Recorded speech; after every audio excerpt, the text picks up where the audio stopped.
She was home. She was supposed to be safe. 60 days later, her family cannot grieve. They can only ache and wonder. I am Michelle. This is the Michelle Report. If this is your first time here, this channel exists for one reason: to go deeper than the headline, stay longer than the news cycle, and fight for the people this country forgets when the cameras leave. Subscribe right now and hit that bell, because this case is not over, and neither are we. There is a specific kind of horror that comes with not knowing. Not the horror of confirmed tragedy, as unbearable as that is, but the particular, relentless, suffocating horror of the unanswered question. The kind that does not let you sleep, does not let you eat, does not let you sit in a room without your mind running the same loop over and over again. What happened? Where is she? Is she cold? Is she frightened? Is she still alive? That is where the Guthrie family has lived since February 1st of this year. And that is the reality that this video refuses to look away from, because the moment we stop talking about Nancy Guthrie is the moment whoever did this wins. Nancy Guthrie was 84 years old. She had lived in her Tucson, Arizona home since the 1970s, more than 50 years in the same house, the same neighborhood, the same desert sky above the same backyard where her children grew up and where her memories, decades of them, were built into the walls. Her daughter Savannah is the co-host of NBC's Today Show, one of the most recognized journalists in American television. Her daughter Annie lives just a couple of miles away in Tucson. Her son Cameron, by multiple accounts a man shaped by military precision and military discipline, is her third child. On the night of January 31st, Nancy visited Annie's home. She took an Uber back to her house. The FBI has reportedly obtained footage of her inside that vehicle, a quiet, ordinary ride home that nobody at the time understood was anything other than an ordinary ride home. Somewhere between that Uber dropping her off and the early morning hours of February 1st, someone took her pacemaker, the device keeping her heart beating, lost its Bluetooth connection to her phone at approximately 2:28 in the morning. That timestamp is one of the few hard, digital, undeniable facts in this entire case. Everything before it is reconstruction. Everything after it is silence. She has not been seen since. Let me tell you what investigators found when they arrived at that house, and more importantly, what they did not find, because this is where the case begins to get complicated. A source close to the investigation, confirmed through reporting by journalists who have been physically present in Tucson throughout this case, told reporters that there were no visible signs of an assault inside Nancy Guthrie's home. Not a minor absence of evidence, a significant one. Some rooms, by one account, were described as immaculate. The house was orderly, nothing overturned, nothing ransacked, no obvious sign that anything violent had taken place inside those walls. And yet, outside, on the front steps, directly at the threshold of her front door, there was blood. Now, if you are sitting there wondering how those two things coexist, you are asking exactly the right question. And the answer, according to law enforcement analysts who have studied the publicly available evidence, tells us something crucial about how this abduction was carried out. A former detective with the Pima County Sheriff's Office, someone who spent decades on the job in that exact jurisdiction, and who physically walked the property, offered his analysis. The absence of interior disorder does not mean Nancy Guthrie cooperated willingly or that nothing frightening happened inside that house. What it means in his professional assessment is that whoever did this arrived with a specific objective and maintained enough control over the situation to accomplish it without creating chaos. They were not there to terrorize. They were not there to steal. They came for one thing: her. The blood pattern at the front door is what tells the rest of that story. Based on the described pattern, drops falling straight down, no directional spatter, no drag patterns, indicating she was being carried or pulled at that moment. The analysis points to something that is simultaneously chilling and, in its own strange way, dignified. Nancy Guthrie, at 84 years old, with serious back pain, barely able to walk to her mailbox on a good day, may have made one final attempt to fight back at her own front door. The moment between inside and outside, the last place where the world outside might have seen her. Something struck her at that threshold. The blood fell straight down, and then she was gone. Now I want to take you around to the back of that house, because that is where this operation almost certainly began.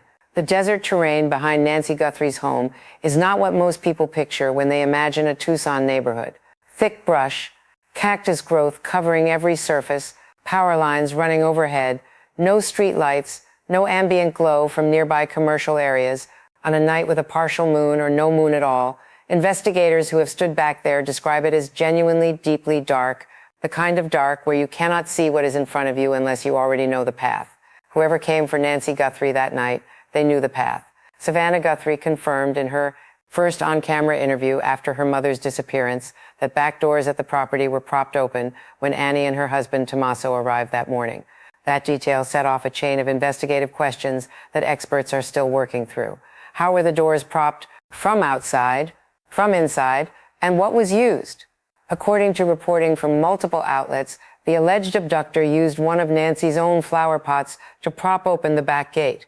Stop with me on that for a second, because that is not an incidental detail. That is a behavioral signature.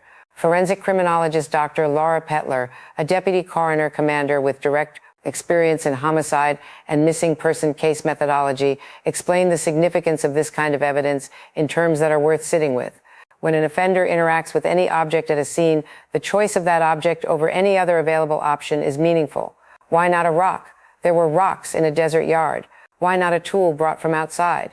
Why specifically a flower pot that belonged to Nancy Guthrie, an object that required the person to already know it was there, already know where it was kept, already know the layout of that backyard well enough to locate it in the dark? Because they had been there before. Not necessarily inside the house, but close enough and often enough to know the terrain, to know the gate, to know where the pot sat, to know which door was sometimes left unlocked by an 84-year-old woman who had lived in the same home for 50 years and had grown comfortable there. That level of prior knowledge does not happen by accident. It is the product of time, surveillance, and deliberate preparation. Here is what the timeline of surveillance looks like, based on everything that has been reported and confirmed across multiple sources. January 11th, 3 weeks before the abduction, the FBI began specifically asking Nancy Guthrie's neighbors for surveillance footage from that date, going door to door, asking the same question: do you have any video from the night of January 11th? Did you notice anything unusual? The reason for that specific date traces back to the Google Nest camera mounted on Nancy's front door.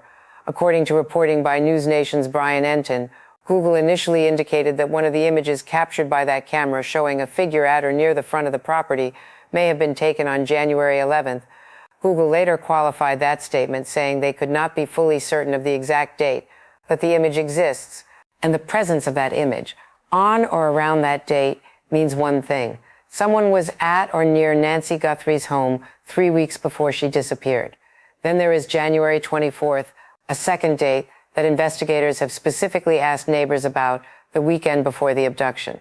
Investigators appear to be particularly interested in weekend dates, which analysts have noted may suggest a theory: the person or persons responsible may hold a conventional weekday job and used weekends to conduct their surveillance runs. A neighbor's dog reportedly woke in the middle of the night around the time Nancy went missing, staring in the direction of her house, behaving in a way the neighbor described as completely out of character. Animals, and dogs specifically, detect presence through scent, sound, and movement at ranges and sensitivities that humans cannot replicate. Law enforcement documentation of animal behavioral anomalies in proximity to crime scenes is not unusual. It is not proof, but it is a piece. And then there is the broader pattern: 3 or more surveillance visits over at least 3 weeks, weekend timing, no forced entry, a backpack packed with what the former detective called, without hesitation, a kidnapping kit.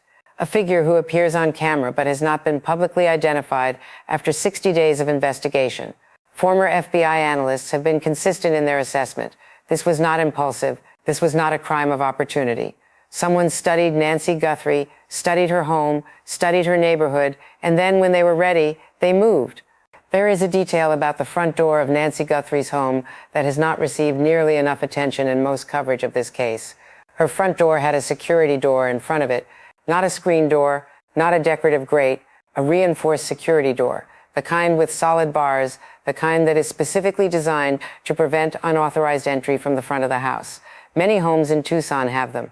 They are a standard feature in a region where residential security is taken seriously, where burglary rates in certain areas run higher than people outside Arizona might expect. News Nation correspondent Brian Enton pointed this out and drew an inference that several former law enforcement analysts subsequently echoed. If that front security door was intact and locked, then the figure visible on the Nest camera footage, standing at the front of the house in the early morning hours of February 1st, was not breaking in through the front, which means almost certainly someone was already inside. Think through what that operational picture looks like. At least one individual enters the property from the back, through the propped gate, using knowledge of the layout acquired during those prior surveillance visits. They are inside the house or inside the enclosed backyard area before Nancy returns from her daughter's home. They wait. She comes home. The Uber drops her off. She goes inside her own house, which is, from the outside, completely normal, completely undisturbed, offering no indication of what is waiting for her. And the figure on the front camera arrives later, after she is already being brought out. The security door that would have been impossible to breach from the outside is unlocked from the inside by someone already in there. Nancy is guided or carried or walked at near knife point, we do not know, to the front door. She reaches the threshold, she fights back, the blood falls. The door closes behind her.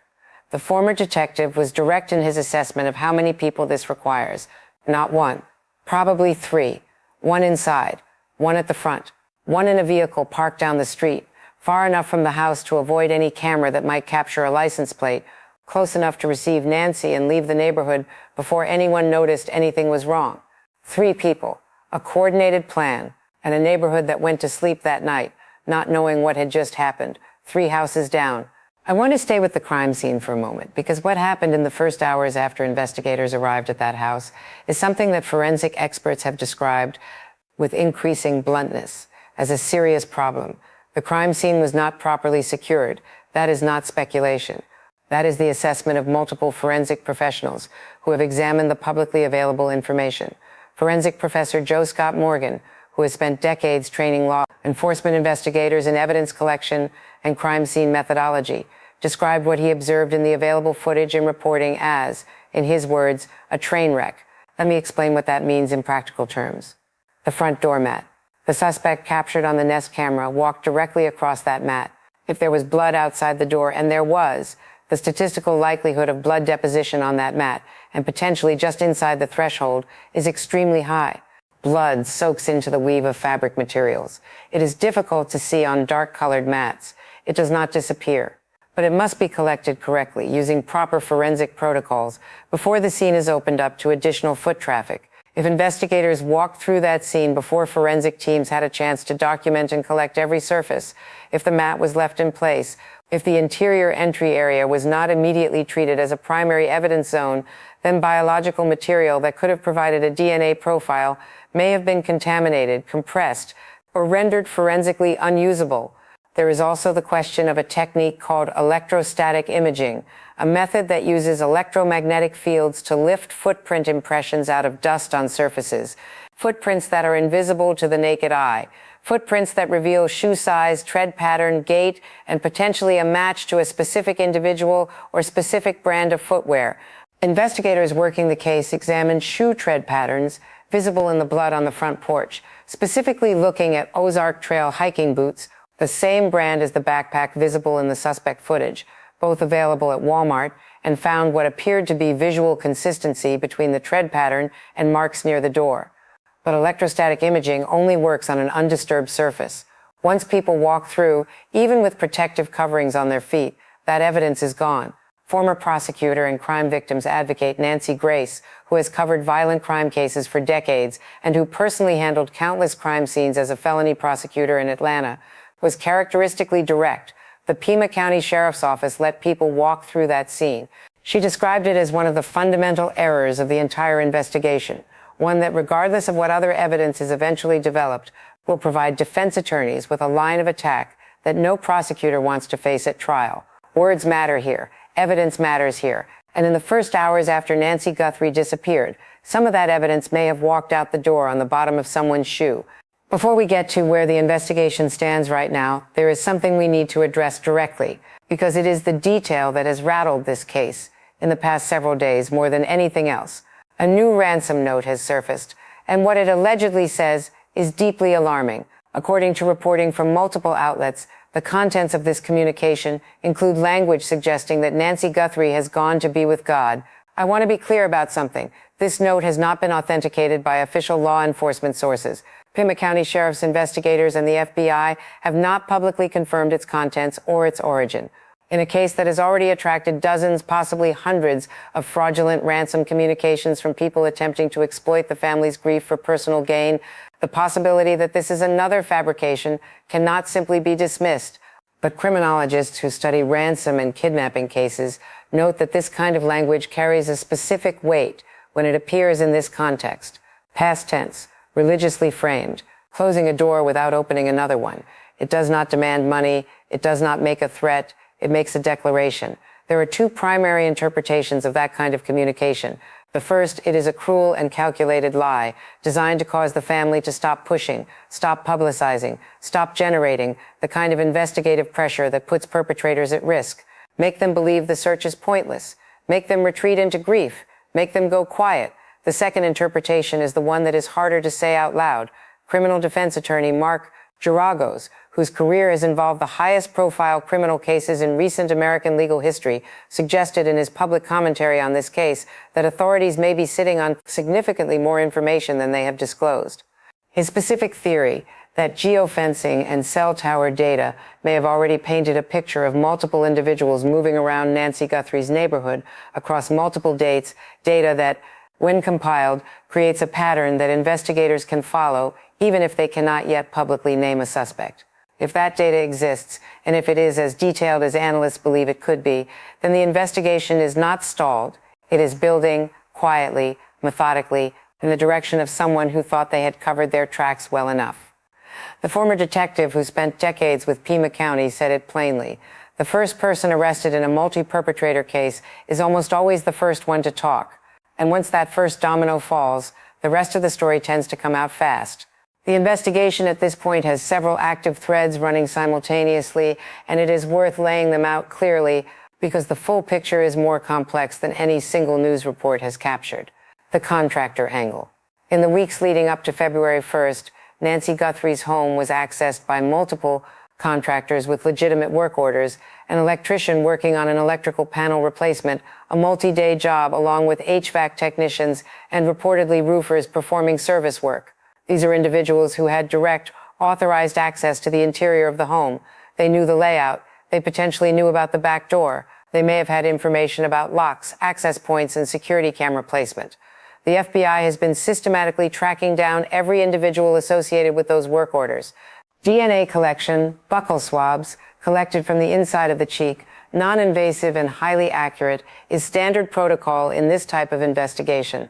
Forensic DNA analyst Susanna Ryan, who has more than 25 years of experience in biological evidence analysis, noted that the history of her casework includes a significant number of situations where someone with legitimate access to a home, someone who appeared on paper to have been there for a completely innocent reason, turned out to be the perpetrator. Familiarity with the property gained through professional access becomes operational knowledge.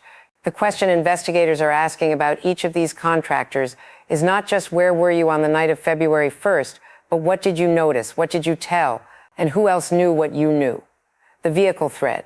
Investigators have reportedly narrowed their focus to two types of vehicles connected to suspicious activity in the neighborhood around the time of the abduction: a white van and a gray or silver SUV or pickup truck.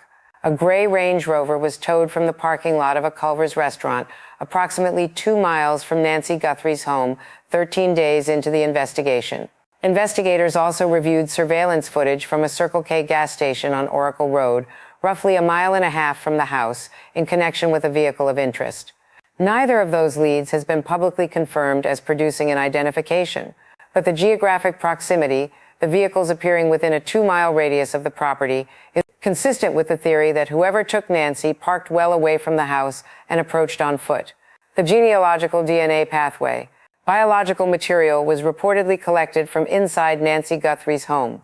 If that material contains usable DNA and is entered into genealogical databases, the methodology that identified the Golden State Killer after decades of failed conventional investigation, it could generate a family tree connection that leads investigators directly to a suspect, regardless of whether that suspect has ever previously been arrested or submitted a DNA sample. Former FBI cellular analysis expert Scott Eicher confirmed that this pathway is actively being pursued in cases of this profile. It takes time, it is not glamorous, it does not generate press conferences, but it works. And finally, the satellite imagery question. The FBI reportedly explored whether any aerial or satellite asset was positioned over the Tucson area during the relevant time window on the night of February 1st. Former agents confirmed this is a legitimate investigative avenue, one they have used in prior cases when the timing aligned.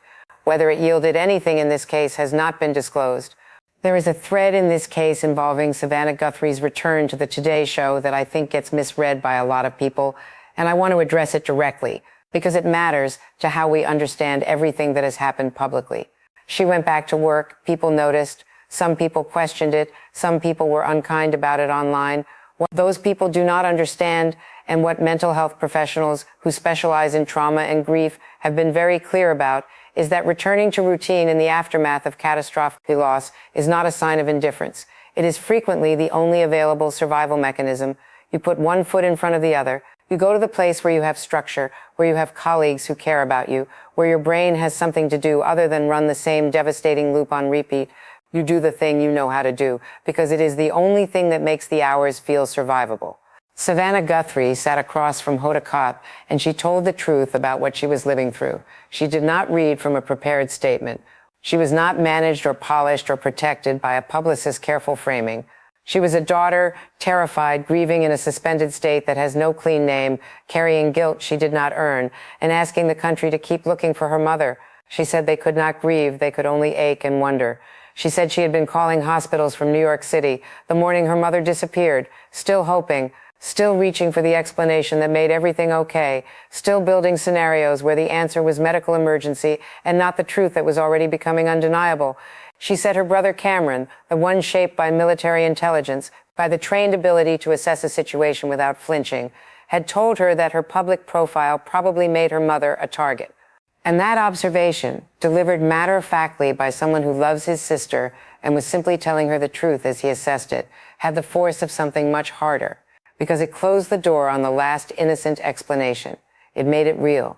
Nancy Grace, who has known Savannah since their court TV days and who watched that interview with a grief that came from somewhere deeply personal, said something about it that I have not been able to stop thinking about.